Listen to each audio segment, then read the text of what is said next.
I am State Representative Retta Andrews Bowers, representing House District 113 and proudly serving as the first vice chair of the Texas Legislative Black Caucus. Just 1 week ago, we were scheduled to stand alongside Senator Durbin at an event like this to commemorate the 60th anniversary of the Voting Rights Act. But that event never happened. Why? Because our hotel received a bomb threat caused by a direct provocation of our safety. After our location was made public in an attempt to intimidate and silence us. That night, after our building was deemed safe, my mind went straight to the four little girls, the four little black girls, Addie Mae Collins, Denise McNair, Carol Robertson, and Cynthia Wesley, killed one Sunday morning in the 1963 bombing of the 16th Street Baptist Church in Birmingham, Alabama. They were targeted because they were a part of a movement for justice. Their lives were stolen by the same kind of hate that fuels the threats we face today. The threats of intimidation that we face now as we fight this racist gerrymandering in Texas. And the very same tactics used against Black and Brown Americans who fought for the Voting Rights Act 60 years ago. Their fight is our fight. And just like the civil rights heroes of the past, no matter the cost, we are prepared to see it through to the end. Right. Let's be clear. The same forces that tried to silence us in Texas are working overtime to roll back the voting rights all across the country. The protections guaranteed by the Voting Rights Act are under threat. And House Democrats, especially in Texas, are standing firm, fighting to defend every Texan's fundamental freedom to vote, and as my colleague said, every American's. It is now my honor to introduce someone who has stood shoulder to shoulder with us in this fight, and she's a relentless advocate for her community and for our democracy, my colleague, State Representative Josie Garcia. Thank you so much, Senator Durbin, for having us here. Thank you, Governor Pritzker and the state of Illinois for welcoming us as family. I'm Josie Garcia, State Representative of Texas House District 124, Lackland Air Force Base, SeaWorld side of far west San Antonio. I have the distinct honor of being the first and only woman veteran to serve in the Texas legislature. And with my following comments, I wanted that to be the focus of the delivery of my next message. As a combat veteran, I had the pleasure of serving as an advisor to the Iraqi military. As the wife of a Purple Heart combat veteran who was shot in combat with the Taliban,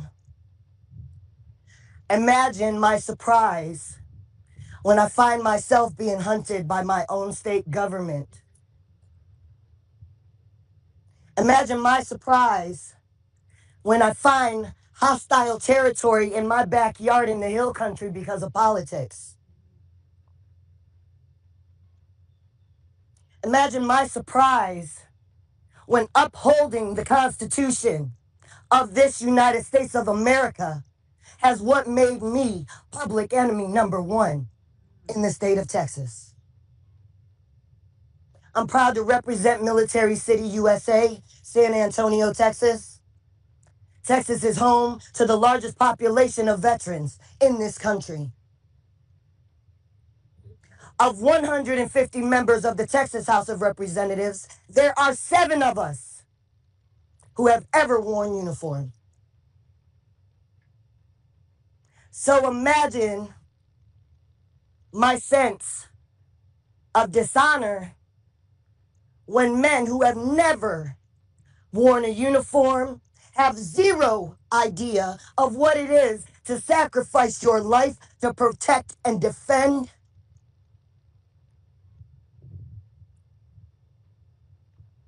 I had the utmost honor of being the commander of an elite search, rescue, recovery, and relief humanitarian operation that launched in the Hill Country after the devastating biblical floods that just occurred. On day one for us, July 6th, I showed up with 15 people who believed in me. On day three, we had 1,000 volunteers, specialized search, rescue, recovery volunteers from every branch of the military, every law enforcement agency you can imagine, every acronymed agency came to support my operation because they believed in me and my leadership. I'm here to tell you I was by myself. As our law enforcement agencies seek materials and supplies to do the job, they sought me and my organization out, Uniting America Outreach, because they had no access to technology. They had no access to boots. They had no access to backhoes, to construction material, to hands. But what we do know is the money's there.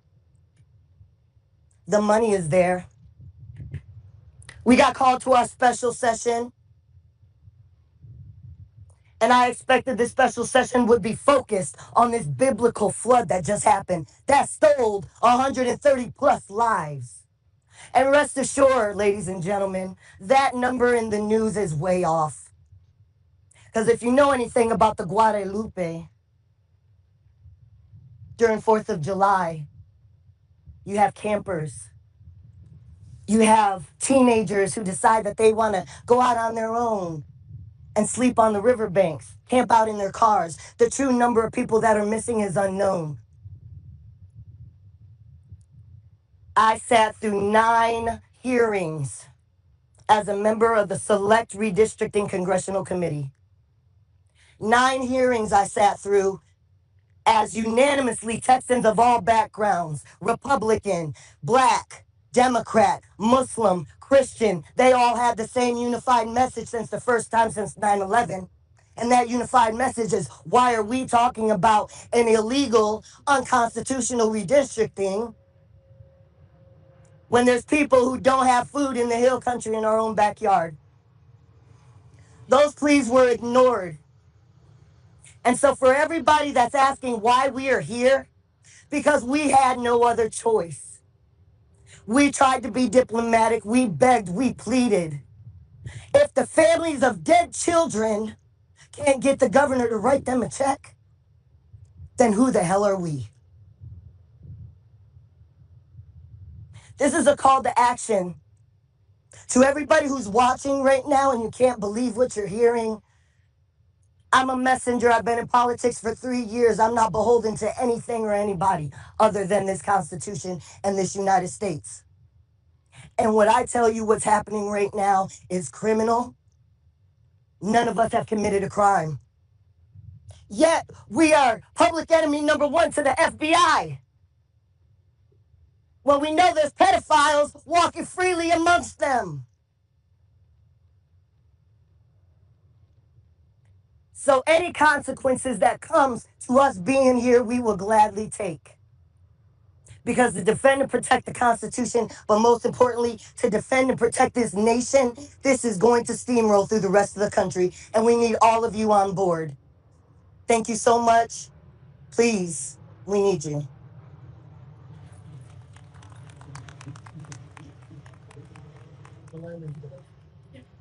Any questions? I have two. Can I ask one on topic first? Just can you guys give us a sense of your timeline? You know, how long you've been on being here? If there's any sense of any resolution coming forward? I know it's been. So in Texas, after the 140 days regular session, the governor can call us back. He has called us back for 30 days. We intend to kill the first called special session. So August 19th is when that ends. So that's when you plan on going back? That's when negotiations open up again. That's when the session's over. That's when the special session ends. So we hope that the governor will start putting flood victims before political power grabs if he does call another special. said he'll do special session after special session after special session. Are you able to withstand all of that financially and emotionally? You all have families at home. We're going to continue using all of our tools. I want to be clear. We have said from the beginning, our objective here is to deal with the corruption of this special session. We're hoping that the next special session does not also have to be corrupt. And that is entirely upon Governor Abbott and the Republican leadership of that state. The people of the state of Texas have been crystal clear, including Republicans. They do not support what they are doing. They do not support them rigging the system. They do not support them lying, cheating, and stealing. Even Republicans want things to be fair. They want people to follow the rules. We have laid out the case of why Governor Abbott needs to listen to the people of the state of Texas. If he does not, if he simply calls another special session to do things that are selfish, things that are for him, things for his buddies, that's up to him. We can't make him be a better leader, but we can always hope. So if he separates that bill, the flooding from the redistricting, will that prompt you to go back? We have said point blank, time after time after time, that if Governor Abbott says we will take care of the people of the state of Texas first, if he makes that commitment today, we'll be back. All we want him to do is actually listen to the people and do what they ask. That's it.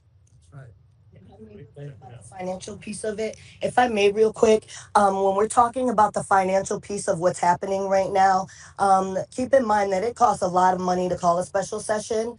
But what also costs a lot of money is sending 4 unmarked officers, agents to my home, where you know I have special needs children and a husband who has PTSD, and you know I'm not in the state, but you're gonna exacerbate our resources of an already taxed law enforcement agency to go and do this performable theater of tax-funded waste.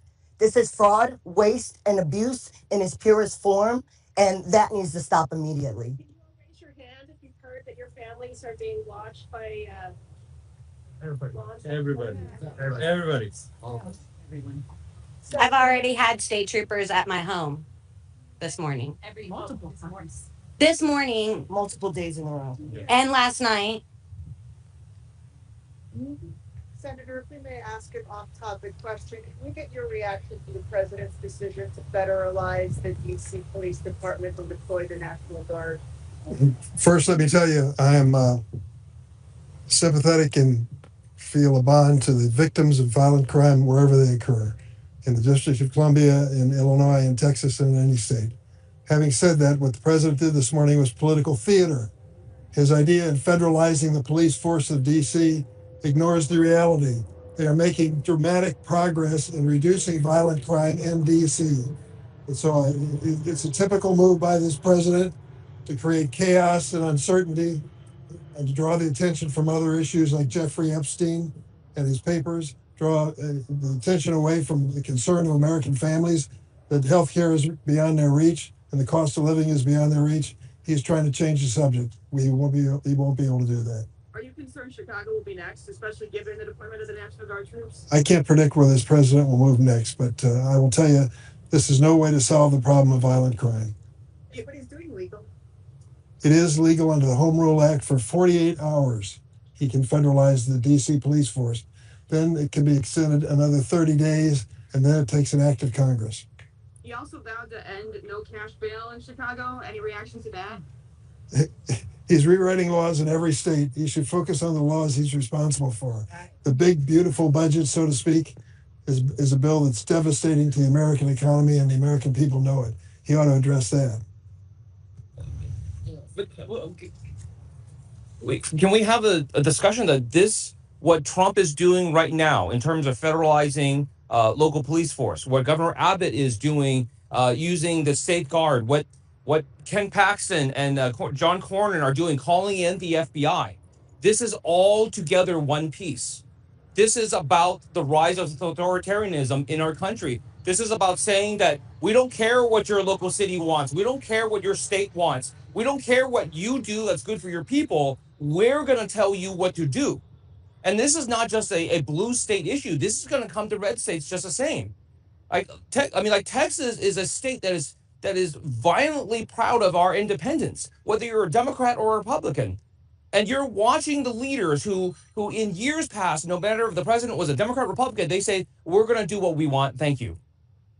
Now just casually bending the knee to them without even a second thought. This is happening across our country. And if we don't stop it, this is the end. If we don't stop this authoritarianism coming across, by the time we realize that we need to fight back, it may be too late. They may have everything under control. Any other questions? Can anybody talk about the Adams County lawsuit? Is that something? What is that? I'm not working. I'm not aware. I'm not aware. That's the one, the Texas folks have gone to Adams County to say, we want these Texas Democrats, Adams County. Oh, that's The Illinois suit with the. lawsuit. Yeah. No. It's frivolous. Short answer is that. I mean, they. No. I apologize. They have filed so many frivolous lawsuits, we have lost track of them. I mean, like,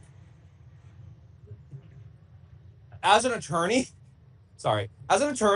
it's real easy to respond to things that are sensible, right? It's real easy to say, hey, somebody sued you, you just file the response.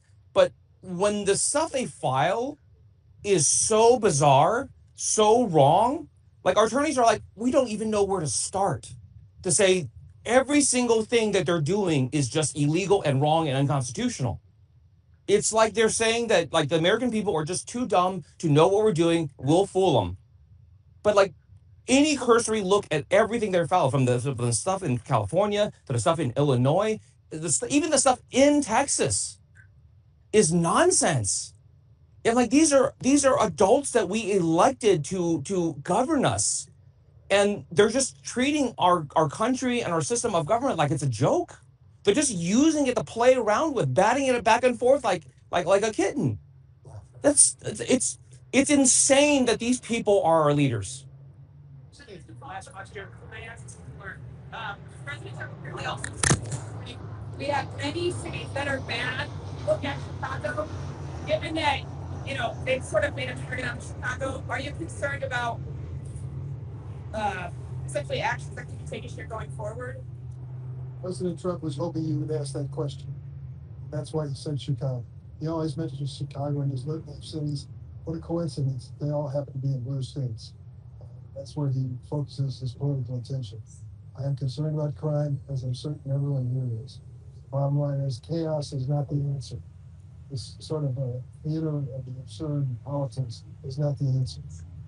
Federalizing the police force of America is not the answer. We need to work on programs that do work in communities like DC and Chicago. Thanks, everybody. Thank you.